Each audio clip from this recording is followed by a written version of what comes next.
once again. Hello guys and welcome back to my channel. ഇന്ന് ഞാൻ നിങ്ങൾക്ക് വേണ്ടി ഒരു KFC റെസിപ്പി ആയിട്ട് വന്നിരിക്കുന്നു. KFC വീട്ടിലുണ്ടാക്കി നോക്കാൻ ഭയങ്കര ബുദ്ധിമുട്ടാണ് എല്ലാവരും വിചാരിക്കും. അല്ല പക്ഷേ ഭയങ്കര ഈസിയാണ്. അപ്പോൾ പിന്നെ KFC റെസിപ്പി എന്താ, ഇൻഗ്രീഡിയൻസ് എന്താ എന്നൊക്കെ നമുക്ക് അറിയണ്ടേ. ഈ ലോക്ക്ഡൗണും ക്വാറന്റൈനും ഒക്കെ കാരണം KFC ഭയങ്കര മിസ് ചെയ്ത സമയത്ത് അതേ ടേസ്റ്റ് അതേ രീതിയിൽ നമുക്ക് വീട്ടിൽ തന്നെ ഒന്ന് ഉണ്ടാക്കി നോക്കാം. ഇനി നിങ്ങൾ എൻ്റെ ചാനൽ സബ്സ്ക്രൈബ് ചെയ്യാത്തവരാണെങ്കിൽ പ്ലീസ് എൻ്റെ ചാനൽ സബ്സ്ക്രൈബ് ചെയ്യണം. തുടർന്ന് സൈഡിലുള്ള ബെൽ ബട്ടൺ കൂടെ അമർത്തണം. പുതിയ പുതിയ വീഡിയോസ് ഞാൻ ഇടുമ്പോൾ അപ്പം തന്നെ നിങ്ങൾക്ക് അത് കാണാൻ വേണ്ടിയിട്ടാണ്. ഓക്കെ, അപ്പം നമുക്കിതിൻ്റെ ഇൻഗ്രീഡിയൻസ് എന്തൊക്കെയാണെന്ന് നോക്കാം. ചിക്കൻ അത്യാവശ്യം വലുപ്പത്തിൽ തന്നെ മുറിച്ചെടുത്ത് വെച്ചിട്ടുണ്ട്.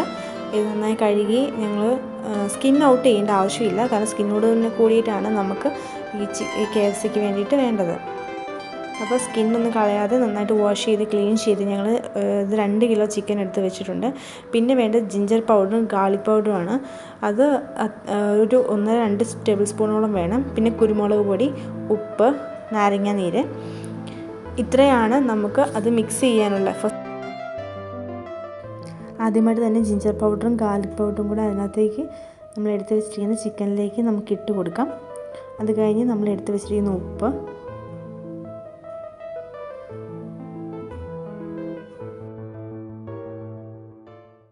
പിന്നെ നാരങ്ങ പിഴിഞ്ഞൊഴിച്ച് 1/2 നാരങ്ങ മതി കേട്ടോ 2 കിലോ ചിക്കന് വേണ്ടിയിട്ട്. അതും കൂടെ നന്നായിട്ട് പിഴിഞ്ഞൊഴിച്ച് നമ്മളിനി നന്നായിട്ട് ഇതൊന്ന് പിടിപ്പിക്കണം. ഇതൊന്ന് ജസ്റ്റ് ഒന്ന് പിടിക്കുന്നുണ്ട് വരെ ജസ്റ്റ് ഒന്ന് ഇളക്കിയെടുക്കണം. ഈ ചിക്കൻ ഞങ്ങൾ വെള്ളം ഒഴിച്ച് കൊടുത്തിട്ടില്ല, 1/2 മണിക്കൂർ ഒന്ന് പിടിക്കാൻ വേണ്ടി നമ്മളൊന്ന് വെയിറ്റ് ചെയ്യണം.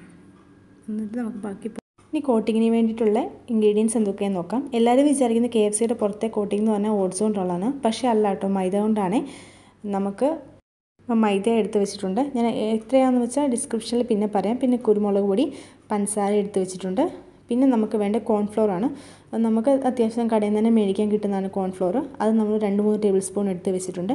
പിന്നെ വേണ്ടത് അരിപ്പൊടിയാണ്, നമുക്കൊരു ക്രിസ്പി ഫീലിംഗ് ഉണ്ടാകാൻ വേണ്ടിയാണ്. പിന്നെ 1 കപ്പ് പാല്, 2 മുട്ട, കറുവപ്പട്ടയും പെരിഞ്ജീരകവും ഏലക്കയും കൂടിയാണ്. പിന്നെ നമ്മൾ ഓൾറെഡി എടുത്ത് വെച്ചിരുന്ന കുരുമുളകും ഈ 4 ഇൻഗ്രീഡിയൻസും കൂടി മിക്സിയുടെ ഏറ്റവും ചെറിയ ജാറിനകത്തിട്ട് നന്നായി പൊടിച്ചു കൊടുക്കണം. ആദ്യം ഈ സ്പൈസസ് എല്ലാം കൂടി പൊടിച്ചെടുത്തിട്ട് ബാക്കി സാധനങ്ങൾ നമ്മൾ ഇതിനകത്തേക്ക് ആഡ് ചെയ്ത് കൊടുക്കാൻ പാടുള്ളൂ.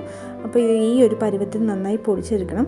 അതിനകത്തേക്ക് നമ്മൾ പഞ്ചസാര എടുത്ത് വെച്ചിരിക്കുന്ന പഞ്ചസാര ആഡ് ചെയ്ത് കൊടുക്കണം.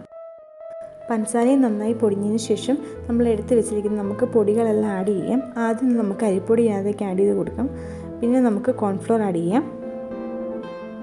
പിന്നെ നമ്മൾ എടുത്ത് വെച്ചിരിക്കുന്നത് നമുക്ക് മൈദ ആ ഫുൾ കണ്ടന്റ് നമുക്ക് ആഡ് ചെയ്ത് കൊടുക്കാം.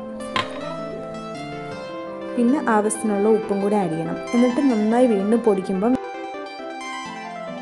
കറുവപ്പട്ട ഒത്തിരി ആഡ് ചെയ്ത് കൊടുത്തു കഴിഞ്ഞാൽ കറുവപ്പട്ടയുടെ ടേസ്റ്റ് കൂടുതൽ മുമ്പിൽ നിൽക്കും. അതുകൊണ്ട് കറുവപ്പട്ടയും എല്ലാം ഒരു മിതമായ രീതിയിൽ നമ്മൾ ആഡ് ചെയ്ത് കൊടുക്കാവുള്ളൂ. ഈ സമയത്ത് ഉപ്പ് നമുക്ക് കുറവാണെന്ന് തോന്നിയിട്ടുണ്ടെങ്കിൽ ഉപ്പ് നമ്മൾ വീണ്ടും ആഡ് ചെയ്ത്. പിന്നെ നമ്മൾ എടുത്ത് വെച്ചിരിക്കുന്ന മുട്ടയിലേക്ക് നമ്മൾ 1 കപ്പ് പാൽ എടുത്ത് ഒഴിച്ച് നന്നായിട്ട് ബീറ്റ് ചെയ്തെടുക്കണം. ഒത്തിരി ബീറ്റ് ചെയ്യേണ്ട, ചെറുതായിട്ട് തന്നെ ഒന്ന് ബീറ്റ് ചെയ്ത് കൊടുത്താൽ മതി. പിന്നെ ഇപ്പോൾ ചിക്കൻ 1/2 മണിക്കൂറായിട്ടുണ്ടെങ്കിൽ നമ്മുടെ കോട്ടിംഗ് പൗഡർ നമ്മൾ എടുത്ത് കുറച്ച് അതിനകത്തേക്ക് ഇട്ട് കൊടുക്കണം. എന്നിട്ട് നന്നായിട്ട് ഇളക്കണം. വീണ്ടും ആ കോട്ടിംഗ് പൗഡറിൻ്റെ ഒരു ഫസ്റ്റ് കോട്ടിങ് ആ ചിക്കനിലേക്ക് തന്നെ പിടിക്കാൻ വേണ്ടിയാണ് നമ്മൾ ആദ്യം കുറച്ച് കോട്ടിംഗ് പൗഡർ ഈ ചിക്കനകത്തേക്ക് നേരിട്ടിട്ട് കൊടുത്തിട്ട് ഇളക്കിയെടുക്കുന്നത്. ചെറുതായിട്ട് തന്നെ നമ്മുടെ കൈ കൊണ്ട് തന്നെ ഇളക്കി കൊടുത്താൽ മതി. ഒത്തിരി അതിനകത്തേക്ക് പിടിക്കേണ്ട ആവശ്യമില്ല, കാരണം നമ്മൾ പിന്നെ ഇത് കോട്ടിംഗ് പൗഡറിൽ മുക്കി എടുക്കുന്നുണ്ട്. അപ്പം നമ്മൾ ജസ്റ്റ് ഒന്ന് കൈ കൊണ്ട് ഇളക്കി കൊടുത്താൽ മതി. കോട്ടിംഗ് പൗഡർ എല്ലാം ചിക്കനിലേക്ക് പിടിച്ചിട്ടുണ്ട്. ഇനി നമുക്ക് ഓരോ ചിക്കനായിട്ട് നമ്മൾ കോട്ടിംഗ് പൗഡറിൽ മുക്കിയെടുക്കാം. ഒരു പീസ് ചിക്കൻ എടുത്തിട്ട് നമ്മൾ ആദ്യം ആ കോട്ടിംഗ് പൗഡറിൽ നന്നായി മുക്കിയെടുക്കണം. എന്നിട്ടത് നമ്മൾ ബീറ്റ് ചെയ്ത് വെച്ചിരിക്കുന്ന പാലിൻ്റെ മുട്ടയുടെ ആ സൊല്യൂഷനകത്തേക്ക് നമ്മൾ വീണ്ടും ഡിപ്പ് ചെയ്തിട്ട് വീണ്ടും നമ്മൾ കോട്ടിംഗ് പൗഡറിൽ തന്നെ വെച്ച് മുക്കിയെടുക്കണം. അങ്ങനെയാണ് നമ്മൾ ഓരോ ലെയർ ഫോം ചെയ്തിട്ട് നമ്മൾ കാണുന്ന ആ പുറത്തെ ഔട്ടർ ക്രിസ്പി ലെയർ ഉണ്ടാക്കേണ്ടത്. അപ്പോൾ ഇപ്പോൾ ഒന്നും കൂടെ ഞാൻ അതിനകത്തേക്ക് മുക്കിയെടുത്തിട്ടുണ്ട്. ഇനി വീണ്ടും അതേപോലെ തന്നെ ഒന്നും കൂടെ നമ്മൾ മുട്ട വെള്ളയ്ക്കകത്ത് മുക്കി ഓരോന്നോരോന്നായിട്ട് നമ്മൾ കോട്ടിംഗ് പൗഡറിലും കൂടെ മുക്കി നമ്മൾ എടുക്കണം. എന്നിട്ട് നമ്മൾ ഇതെല്ലാം കൂടെ വേറൊരു പാത്രത്തിലേക്ക് ഇട്ടിട്ട് നമുക്ക് ഓരോന്നോരോന്നായിട്ട് അങ്ങനെ സെറ്റ് ചെയ്ത് വെക്കാം. ആ സെയിം ടൈമിൽ തന്നെ നമുക്കൊരു കുക്കർ എടുത്ത് ചൂടാൻ വെക്കാം. കുക്കർ നന്നായി ചൂടായതിന് ശേഷം നമ്മൾ വെളിച്ചെണ്ണ അല്ലെങ്കിൽ നമ്മൾ കോക്കനട്ട് ഓയിൽ അല്ലെങ്കിൽ സൺഫ്ലവർ ഓയിലാണ് ഞങ്ങൾ യൂസ് ചെയ്യുന്നത്. സൺഫ്ലവർ ഓയിൽ നമ്മൾ ആവശ്യത്തിന് ഒഴിച്ചു കൊടുക്കണം. പ്രത്യേകം ശ്രദ്ധിക്കേണ്ട ഒരു കാര്യം എന്താണെന്ന് വെച്ചിട്ടുണ്ടെങ്കിൽ ഈ ചിക്കൻ നമ്മൾ എല്ലാ ചിക്കനും അതിനകത്ത് മുങ്ങിക്കിടക്കണം. അങ്ങനെയാണ് ഇത് വേവിച്ചെടുക്കുന്നത്. എണ്ണയിൽ ശരിക്കും പറഞ്ഞാൽ മുക്കി എടുത്തിട്ടാണ് ഇത് ഫ്രൈ ചെയ്യുന്നത്. അപ്പം നമ്മൾ ചിക്കൻ മൂടാന്ന് അത്രയും എന്നിട്ട് കുക്കറിൻ്റെ ലിഡ് ക്ലോസ് ചെയ്തതിന് ശേഷം ഒരു വിസിലടിക്കുന്നത് വരെ വെയിറ്റ് ചെയ്യണം. ഇതിപ്പോൾ വിസിലടിച്ചതിന് ശേഷമുള്ള പരുവാണ്. ഇപ്പോൾ നന്നായിട്ട് ഡീപ് ഫ്രൈ ആയിട്ടുണ്ട്.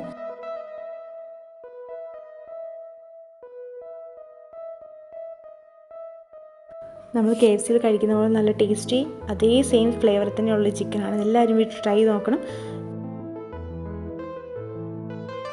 KFCയുടെ കൂടെ കഴിക്കാൻ പറ്റുന്ന കോൾസ്ലോയുടെ വീഡിയോയും കൂടി ഞാൻ സൂൺ അപ്ലോഡ് ചെയ്യാം. അപ്പോൾ വാച്ച് ഫോർ ദ നെക്സ്റ്റ്.